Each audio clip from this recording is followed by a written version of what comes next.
여객 터미널의 열차입니다. Board here for Terminal 1. Well, good afternoon, everyone, and we have just arrived in Incheon, South Korea, and okay, mabilis naman yung process, pati sa immigration mabilis din, and I'll make kwento later. But yun, katapos ko lang kunin yung SIM and naghahanap ako ng ATMs.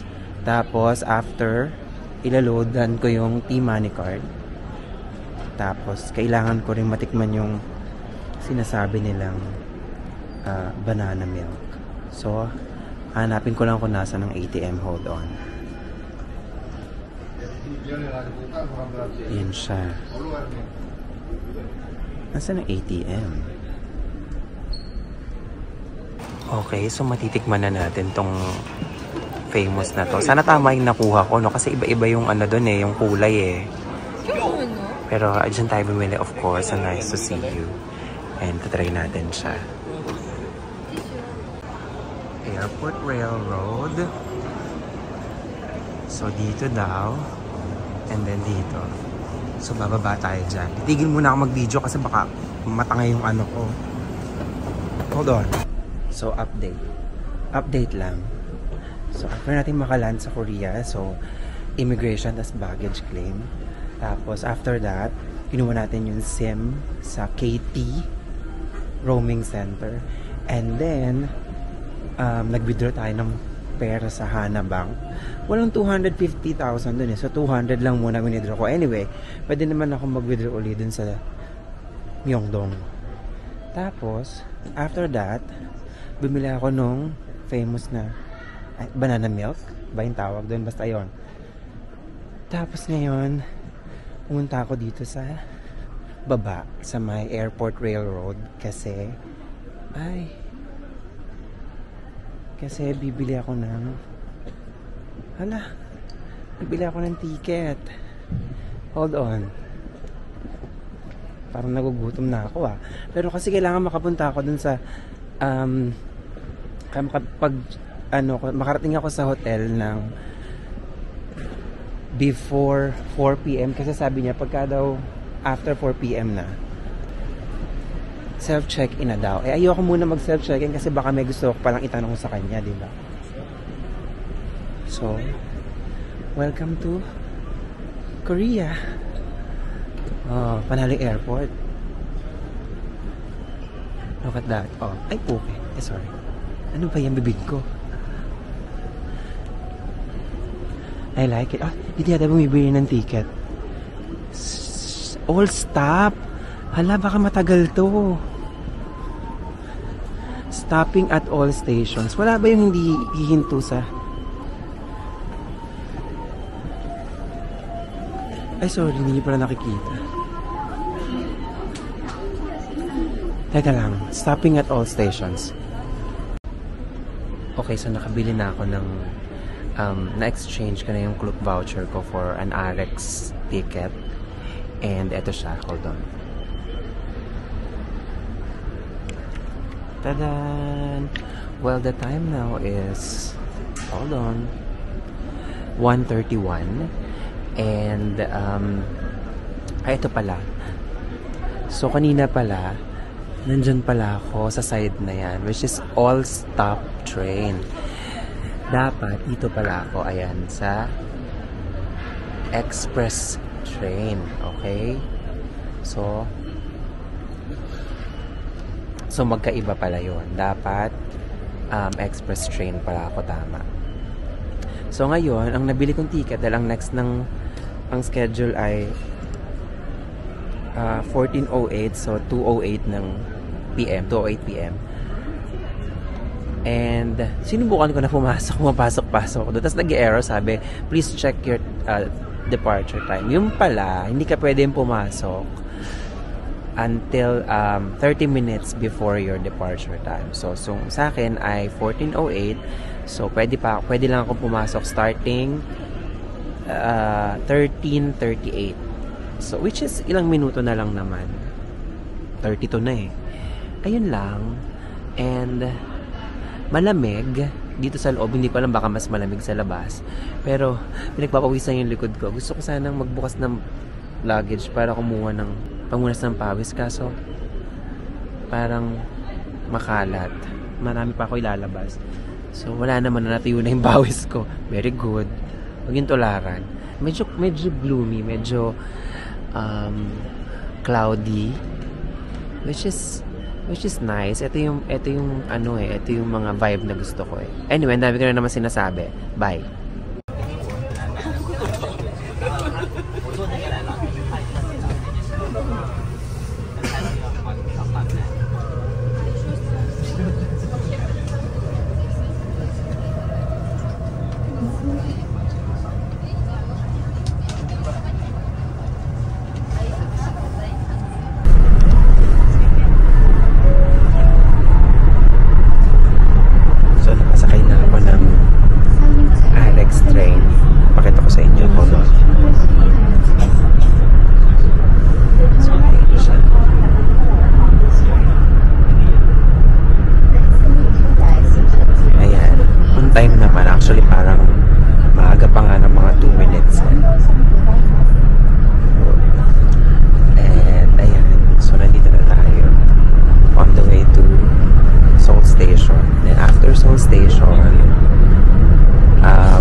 Nakakasara ng pores. Ang lamig. I love it. As you can see. Tatlong patong na yung dami.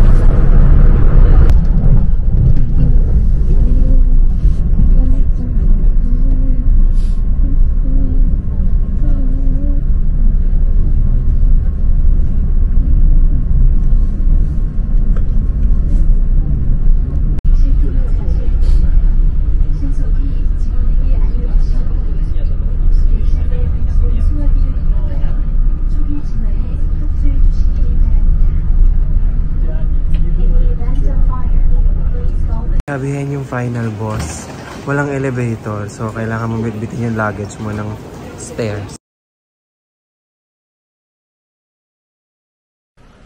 So eto na nga, hindi na tayo nagpatumpik-tumpik pa, nag-shower lang tayo saglit, tapos gumora bells na tayo. Ngayon umaambonchi. Ay, ito, hanap tayo, baka meron ditong umbrella. O ayan, nakahanap tayo ng payong. Meron pa ng bilihan dito ng ticket ng Namsan cable car. Pero hindi ako mag-cable car kasi ang gagawin natin ay magbabas. Para doon na tayo bababa sa mismong observatory. Ay, ba't di kaya ako bumili ticket po? Hindi na. Doon na lang. So, eto nga, nakahanap tayong payong. At saktong-sakto, bumakas ang ulan.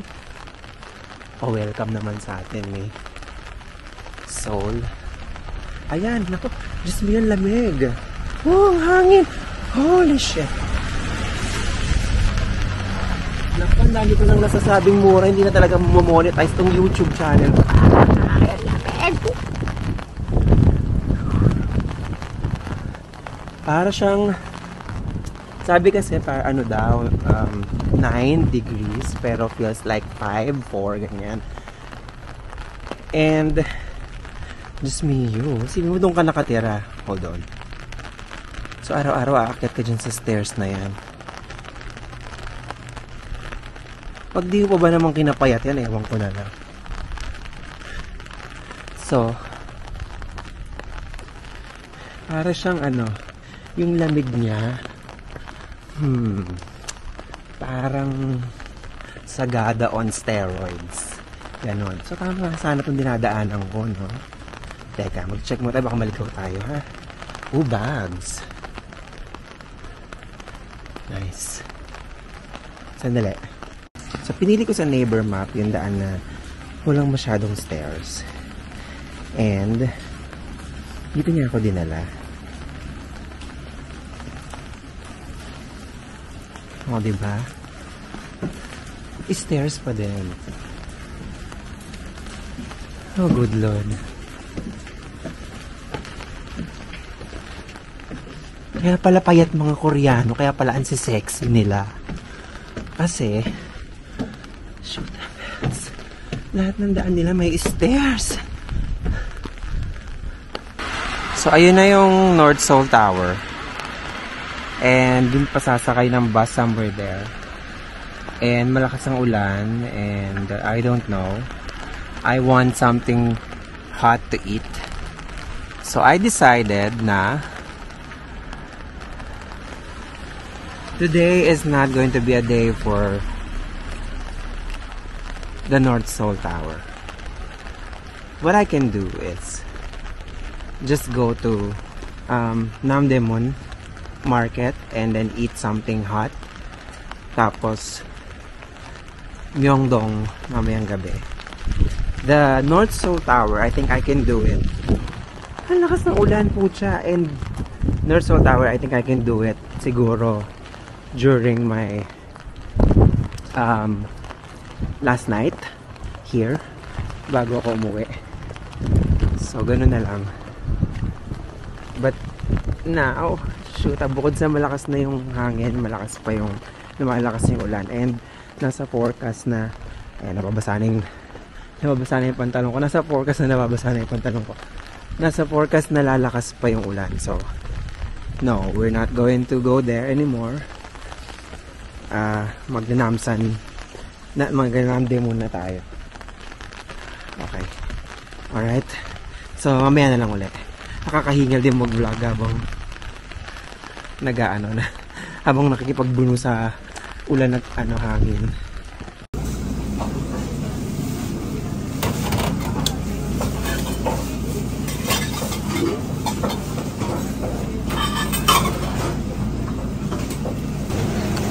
So dito ako kumain dahil na-ambush ako nito ni Adjuba. Nasaan na siya? Nandyan siya kanina. So hinaltak ako agad unang passport. So inupo na ako. Gutom na ako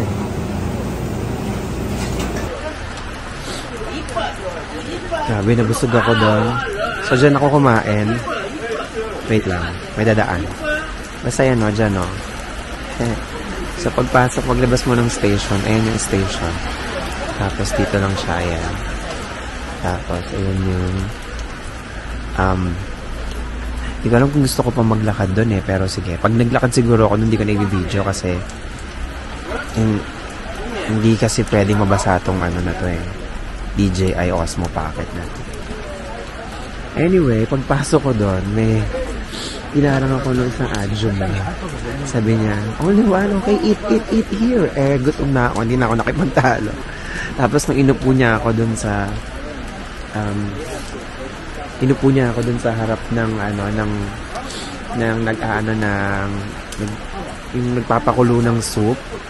Tapos napunta sa mukha ko yung usok na ang bango, tapos ang sarap sa mukha kasi mainit nga, ang lamig nga, 'di ba?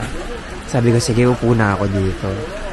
Tapos umorder ako kasi nandun sa picture. Sabi ko, eto na lang, sabi ko. Kasi parang narinig ko bibimbap, sabi niya. Sabi ko, sige, yan, sabi ko. Tapos tatlo lang yun nandun, tatlong bowl lang yun nasa picture. Sabi niya, 9,000. Tapos bayad na ako, ganyan. Tapos, makain ako, yun nga, pinicture ako. Tapos kumakain ako, may nadagdag uli. May dinagdag pa siyang isa na soup. Tapos, nung medyo patapos na ako, may dinagdag uli siya na cold noodles naman, na may egg. Ang sarap ng egg. Sabi ko, ano ba to? Sisikilin ba nila ako ulit? Pero hindi, kasi gutom ako, kain na ako ng kain. Tapos, Tuwan-tuwa silang lahat sa bag ko na pakita ko sa inyo eh. May red-orange bag from the Tannery Manila. Sabi niya sa wife mo yan? Sabi niya. Sabi ko, no, it's mine. Sabi niya. Tapos nagkukwento siya, naririnig ko, waifu. Ganun daw. Tapos, pinag-usapan nila yung bag ko.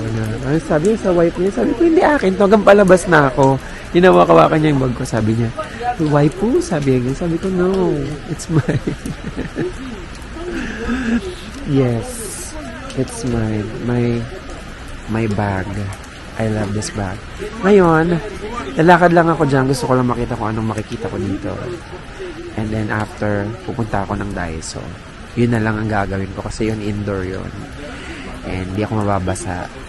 And ang bigat na ng ang bigat na ng pants ko kasi basa na. Tapos eto, basa na din yung puffer jacket ko.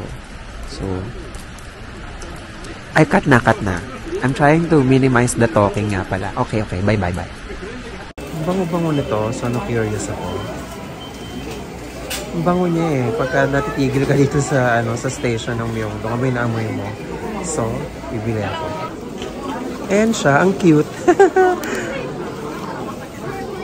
Parang sa mangko. Pero hindi ice cream yung laman niya. Ito ay apple cinnamon. It's cute.